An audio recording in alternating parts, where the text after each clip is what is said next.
신앙 고백하심으로 새벽 예배 드립니다.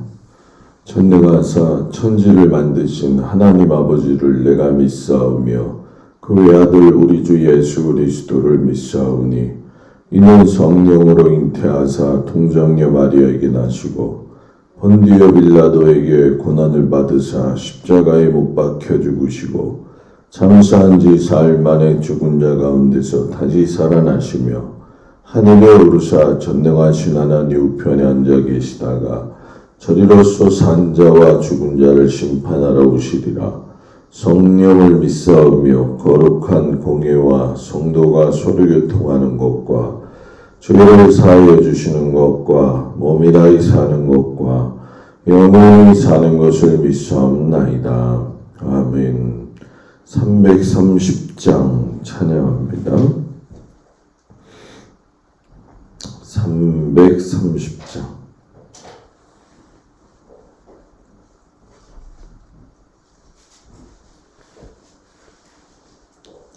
어둠 밤 쉬더니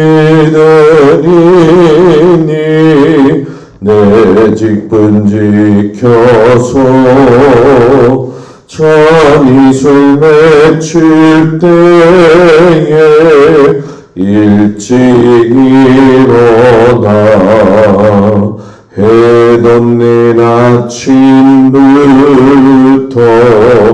힘써서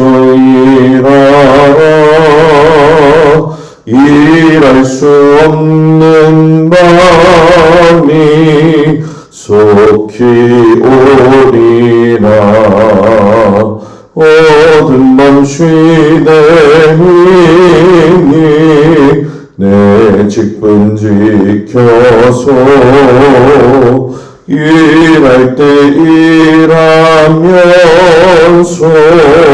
놀지 말아라. 낮에는 수고하나 쉴 때도 오겠네. 일할 수 없는 밤이 속히 오리라. 어둠 밤 쉬되니 내 직분 지켜서 진음에 빗긴 볕에 힘써 일하고 그리 나여서 어둡게 되어도 할 수만 있는 대로 힘써 일하라. 아멘. 오늘 말씀은 다니엘서 7장에서부터 9장까지 말씀입니다. 읽을 말씀은 9장 20절에서 27절까지의 말씀을 보도록 합니다. 다니엘 7장에서 9장까지 말씀 중에 9장 20절에서 27절 마지막 절까지 말씀을 다같이 한 목소리로 봉독하겠습니다. 내가 이같이 말하여 기도하며 내 죄와 내 백성 이스라엘의 죄를 자복하고 내 하나님의 거룩한 산을 위하여 내 하나님 여호와 앞에 간구할 때에 곧 내가 기도할 때에 이전에 환상 중에 본 그 사람 가브리엘이 빨리 날아서 저녁 제사를 드릴 때쯤에 내게 이르더니 내게 가르치며 내게 말하여 이르되 다니엘아 내가 이제 내게 지혜와 총명을 주려고 왔느니라. 곧 내가 기도를 시작할 즈음에 명령이 내렸으므로 이제 내게 알리러 왔느니라. 너는 크게 은총을 입은 자라. 그런즉 너는 이 일을 생각하고 그 환상을 깨달을지니라.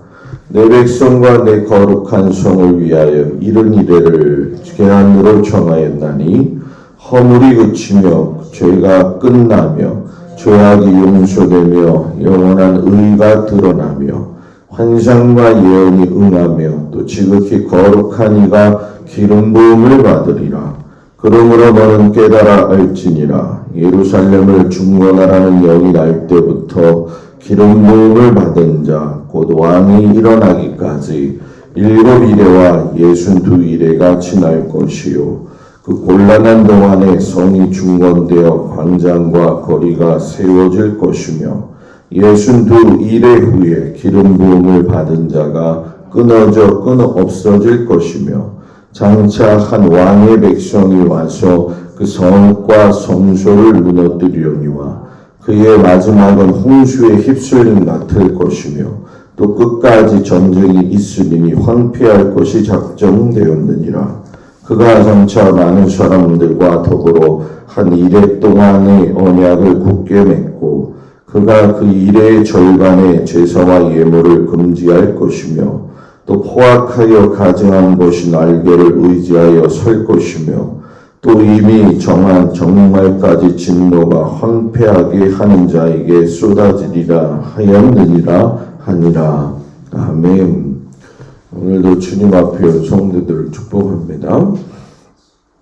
다니엘서 7장에서 12장까지는 요한계시록과 쌍벽을 이루는 아주 중요한 말씀입니다.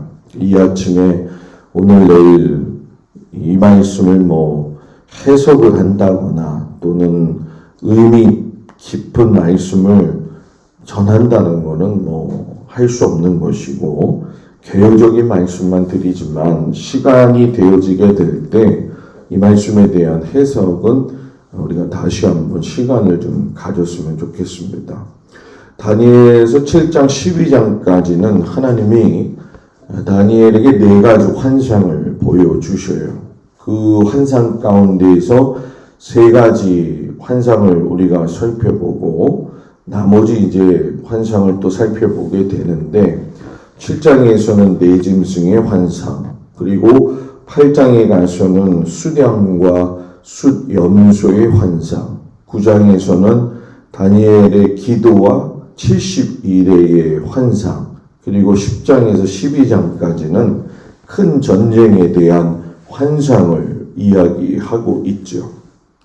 내짐승에 대한 환상은 다니엘이 속한 그 바벨론부터 시작해서 역대 전 세계를 휘어잡던 제국들의 등장과 멸망을 이야기하는 겁니다. 그래서 바벨론에 대한 이야기, 그리고 페르시아, 헬라, 로마에 대한 이야기죠. 그래서 4절에 보게 되면 사자와 같은데 독수리의 날개가 있더니 이것은 바벨론 제국을 의미하는 것인데 그 32절에 다니엘서 2장 32절에 보면 그 우상의 머리가 순금과 같다라고 해서 바벨론 제국이 가지고 있는 특성을 이야기하죠. 그리고 두 번째 짐승이 페르시아인데 5절에 보면은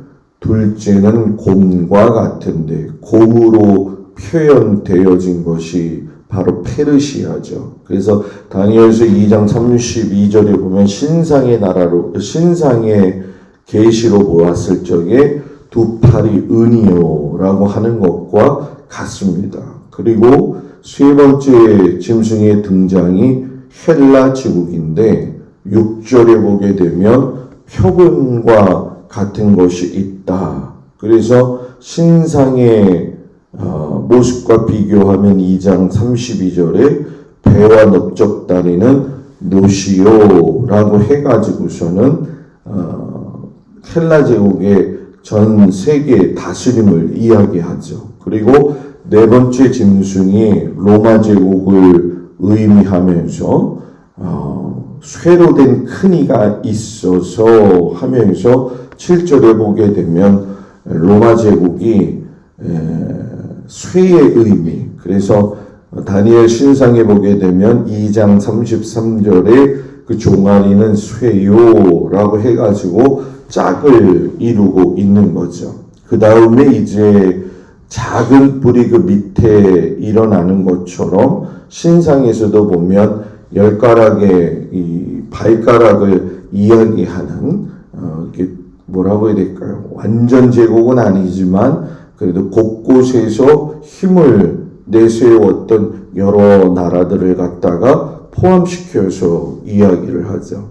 우리가 여기서 지금 봐야 될 건 다니엘이 이러한 환상을 보았다는 것도 중요하지만은 이 다니엘이 하나님의 일을 받들면서도 여전히 그는 하나님이 그에게 주신 일에 대해서 최선을 다하고 있었다라는 거죠. 그거는 바로 이제 바벨론에서의 행정가로서의 역할도 감당했다는 것이고 또 그 일에 소홀하지 않은 것만큼 월등한 영성을 가져서 하나님께서 메시아를 갖다가 예언할 수 있도록 그에게 지혜와 총명을 주셨다라는 거죠.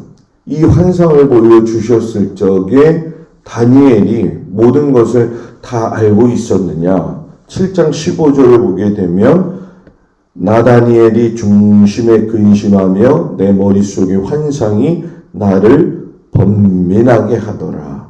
그러니까 결국은 환상에 대한 이야기를 갖다가 보기는 보았지만은 세상 잘 깨닫지 못하고 있는 그 상황이었다는 거예요. 그때 근심하던 그에게 9절 10절에 보게 되면은 여러분 뭡니까?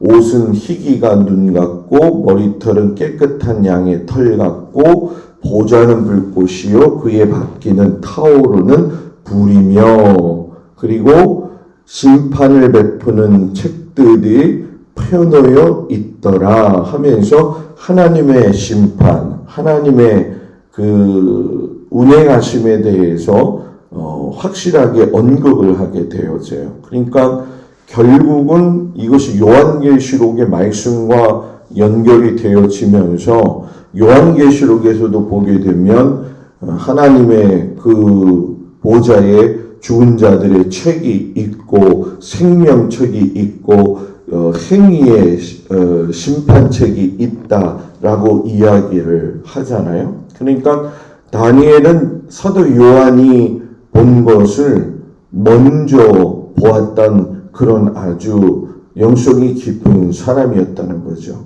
그게 지금 포로로 끌려와 있는 상황 속에서 다니엘이 이것을 보았다는 것은 그 혼자 스스로에게도 몸소리치고 고민되어지는 부분이기도 했지만 이 깊은 환상의 속뜻은 하나님이 주인이시고 그리고 지금 너희가 포로 가운데 있다 할지라도 내가 너희들을 지키고 인도하고 있다. 그리고 다시금 회복되어질 것이다. 그리고 더 나아가서는 메시아이신 예수님이 오실 것이다 라고 하는 것을 분명하게 말씀을 하고 계시는 거죠.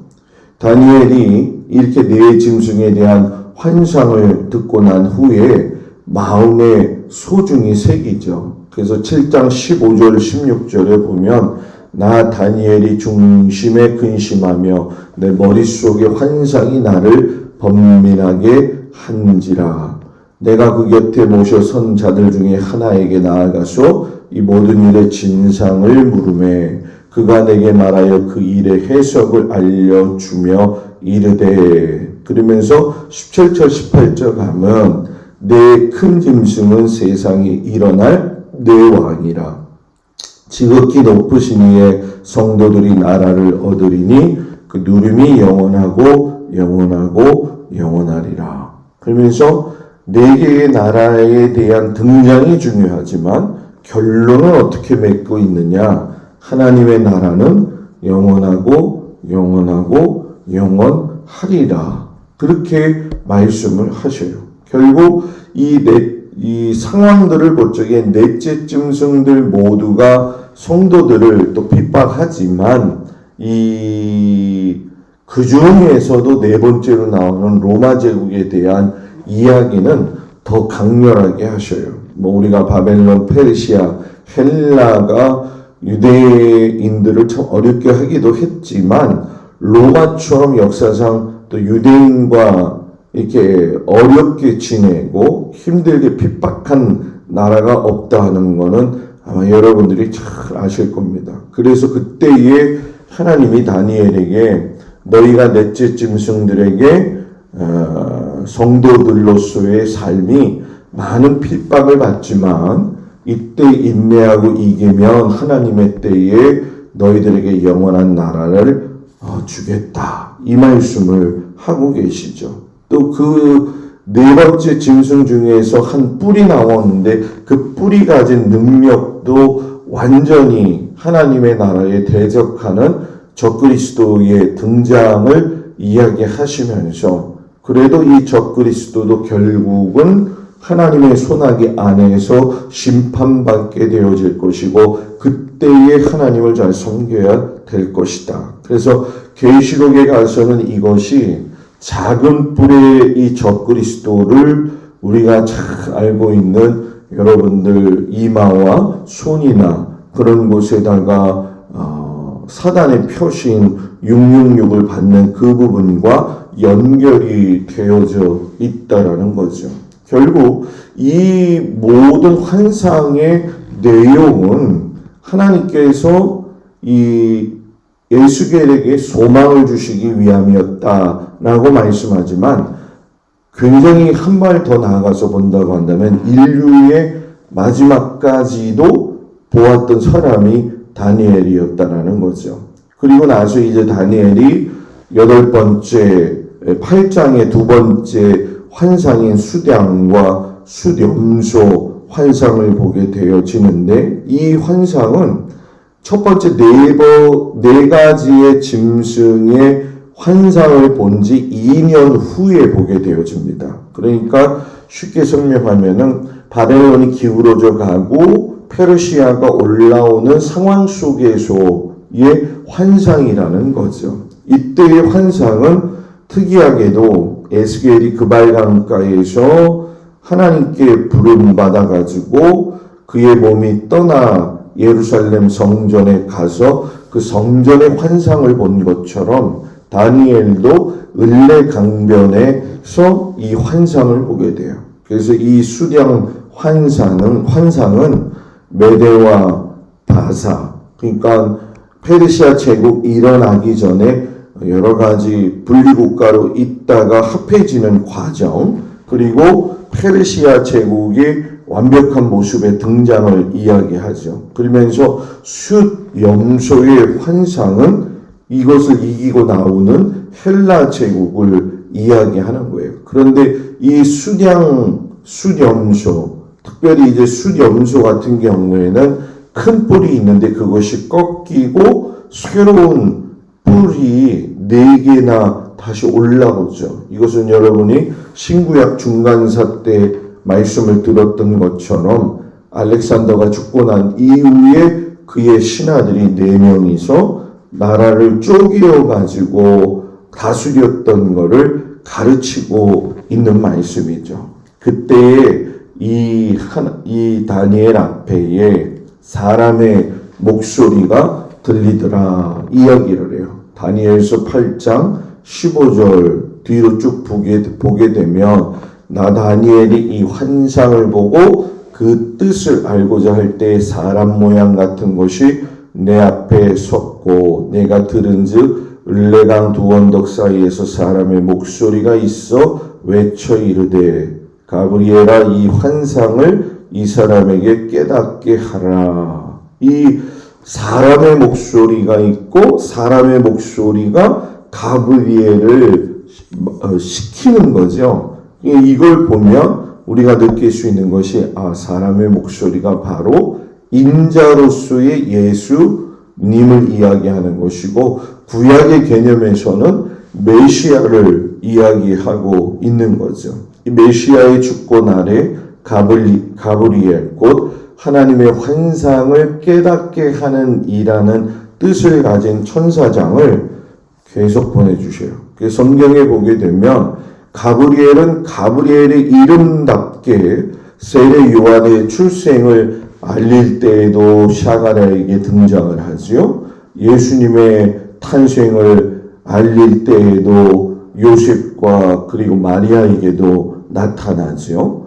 쭉 보면 가브리엘은 성경 전체에서 무엇을 알게 하고 깨닫게 하는데 있어서 쓰임받았구나 하는 것을 우리가 보게 되어집니다. 그런데 이런 모든 환상들을 여러분이 만약에 다니엘이 되고 제가 다니엘이 되었다고 생각해 보면 굉장히 감당하기 어려운 거죠. 물론 하나님의 말씀을 우리가 이제 신앙생활 하면서 어떤 이들은 예언하는 이의 능력도 있고 또 뭐 신유의 은사도 있고 하지만 이런 모든 은사는 실상 그 사람의 영성과 더불어서 그의 정신과 혼과 육과 모든 것에 지대한 영향을 미치게 돼 있어요.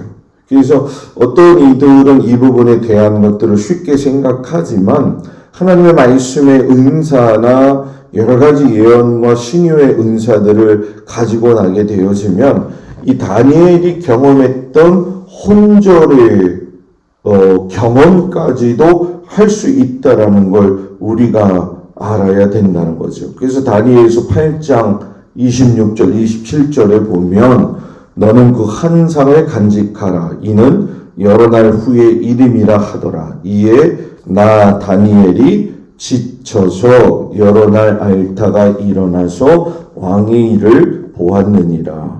내가 그 환상으로 말미암아 놀랐고 그 뜻을 깨닫는 사람도 없었느니라. 이렇게 자명하게 말씀을 하시죠. 그리고 이러한 아주 하나님과의 긴밀한 관계 속에서도 그는 또 일어나서 왕의 일을 봤다. 혼절한 상태에서 지나가지고 정치인이었고 사회에서 인정받았고 자기에게 주어진 일에 최선을 다했다라는 거죠. 영적인 체험을 강조하는 사람들 가운데는 하나님의 일에 너무 치중한다라는 개념이 아니라 거기에 빠져가지고 하나님이 원래 명령하신 세상 일에 대해서 게을리할 때가 있는 것이 많이 있거든요. 그러나 이 다니엘의 모습을 보면 영성과 사회성이 조화가 잘 이루어져서 감당하더라 하는 것이 하나님을 믿는 자의 아름다운 특징이라는 얘기죠. 결국 그리고 나서 이제 다니엘서 9장으로 넘어가게 되어지면 1절 2절에 그런 얘기를 해요. 메대 족속 아하수월의 아들 다리오가 갈대아 나라 왕으로 수염을 받던 첫 해 곧 그 통치 원년에 나 다니엘이 책을 통해 여호와께 말씀으로 선지자 예레미야에게 알려주신 그 연수를 깨달았느니 곧 예루살렘의 황폐함이 70년 만에 그치리라 하신 것이니라. 메대 원년으로 이제 들어가는 거죠. 그러니까 페르시아 원년으로 들어가야 되는 아주 중요한 상황이었다는 거예요. 그럼 이걸 풀어본다면 무슨 얘기냐? 바벨론 멸망 1년이 안 남은 상태였다는 거예요. 그러니까 이때에 하나님께서 그로 하여금 환상 보여주신 것에 대한 결론이 나타날 상황이었고 그 이전에 예레미야나 많은 선지자들을 통해서 바벨론의 연수가 70년인 것을 알게 하셨던 것을 종지부찍는 해였다라는 거죠. 그래서 그가 하나님 앞에 어떻게 했다라는 거예요? 하나님 앞에 베옷을 입고 금식하며 나라와 민족을 위해서 기도했다라는 거예요. 왜? 이제 하나님의 뜻이 이루어지는구나. 70년의 고난의 세월이었지만 다시금 예루살렘으로 돌아가서 하나님의 나라를 세우고 그 일에 쓰임받기 위해서 먼저 다니엘이 하나님 앞에 기도하며 자기 자신을 겸비하고 점검하고 또 백성들에게는 그 말씀을 깨닫게 하면서 준비하도록 하셨죠. 그러면 이제 우리 입장에서는 뭐 다니엘도 마찬가지겠지만 이제 준비해야지 그러는 상황 속에서 하나님이 마지막 세 번째, 그러니까 네 번째가 아닌 세 번째, 오늘의 세 번째죠. 바로 7일에, 70일에 대한 이 예언을 말씀하셔요. 근데 이 71회에 대한 예언은 우리가 지금까지 왔던 네 가지 수렴소의 환상보다도 더 깊은 것이 왜 그러냐 하면 이 71회의 환상은 이 우주의 종말, 이 주님이 오실 그날에 대한 말 그대로의 환상이에요. 그렇기 때문에 71회에 대한 환상은 그 예언을 해석함에 있어서 많은 오류가 있기도 하고 많은 주장이 있기도 합니다. 그래서 이건 이단들도 그대로 사용되어지고 있는 것인데 이 아침에 71회에 대해서 우리가 다 이야기할 수는 없고 결론을 이야기하면 이 71회의 환상의 마지막은 뭐냐? 하나님의 나라가 완성되어진다라는 이야기죠. 그래서 다니엘서 9장 25절에 보면 너는 깨달아 알지니라 예루살렘을 중건하라는 영이 날 때부터 기름 부음을 받은 자 곧 왕이 일어나기까지 7이레와 62이레가 지나갈 것이요 그 돌란한 동안에 성이 중건되어 광장과 거리가 세워질 것이며 그리고 26절에도 보게 되면 그 성읍과 성소를 무너뜨려니와 그의 마지막은 홍수에 휩쓸린 같을 것이며 또 끝까지 전쟁이 있으리니 황폐할 것이 작정되었느니라. 세상의 종말까지의 마지막 이야기죠. 그래서 이 다니엘서에 대한 부분은 계시록과 아주 긴밀하게 연결이 되어져 있고 또 어떤 사람들은 다니엘의 존재 자체를 역사적으로 부정하는 사람들도 있지만 제가 요즘 이제 성막에 관한 것들을 좀 다시 점검하고 어떤 이제 교수님이 쓴 책이나 이런 것과 연결을 시켜서 좀 보고 있는데 해석면에서 여러 가지 좀 이해가 되지 않는 부분이 있어요. 물론 다 그분은 여러 가지로 이야기를 하지만 결국은 제가 그걸 보면서 느낀 게 그분은 그분의 입장에서 또 쓰고 있구나. 그러니까 성경은 저는 원칙이 그거거든요. 성경에서 나온 건 인정해야 된다는 거예요. 그것이 어떤 모습이 되어졌든 간에 그걸 인정하되 해석의 차이는 사람마다 있을 수 있다. 그게 이제 보통 주석가들이 이제 내놓은 거잖아요. 그러니까 쉽게 설명하면 이거죠. 제가 설교할 적에 설교의 근본 정경은 어디서 나와요? 성경에서 나오잖아요. 그죠? 성경이 그렇다고 하면 그런 거거든요. 그러나 그것을 전하는 이 목사님들의 이 설교 내용은 누구나 또 다를 수가 있는 것과 같은 거죠. 그렇기 때문에 이것이 내 것이 한 것이 옳다라고 얘기하는 게 아니라 상호 보완적인 것이 되어져야 된다는 거예요. 그래서 다니엘뿐만이 아니라 요한계시록 전체가 그런 모습으로 우리가 좀 보면 좋겠다. 다만 오늘 말씀을 통해서 우리가 깨닫는 건 예레미야에게 말씀하신 70년이 다 찼구나. 이제 하나님의 말씀이 이루어져서 예루살렘으로 귀환하게 되어지는구나. 우리 하나님의 말씀은 땅에 떨어짐이 없이 이루어지는구나 하는 것을 깊이 깨닫는 우리 귀한 성도들 되어지고 그 말씀에 힘입어서 믿음의 삶을 이어가는 우리 성도들 되어지기를 주의 이름으로 축복을 드립니다. 기도합니다. 하나님의 말씀은 거짓이 없으시기 때문에 말씀하신 때에 정확히 이루어지는 것을 오늘 말씀 속에서 우리가 보게 되어집니다.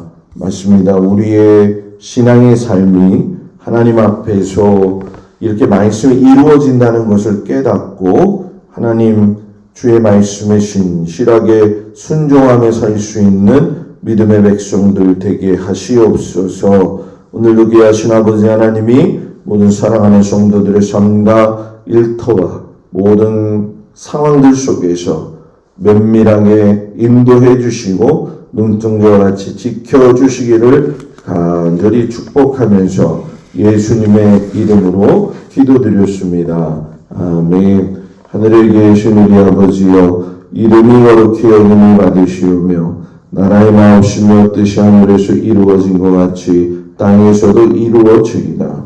오늘날 우리에게 일용할 양식을 주옵시고 우리가 우리에게 죄진 자를 사하여 준 것 같이 우리 죄를 사하여 주옵시고 우리를 시험에 들지 말게 하옵시며 다만 악에서 구하옵소서. 나라와 권세와 영광이 아버지께 영원히 있사옵나이다. 아멘.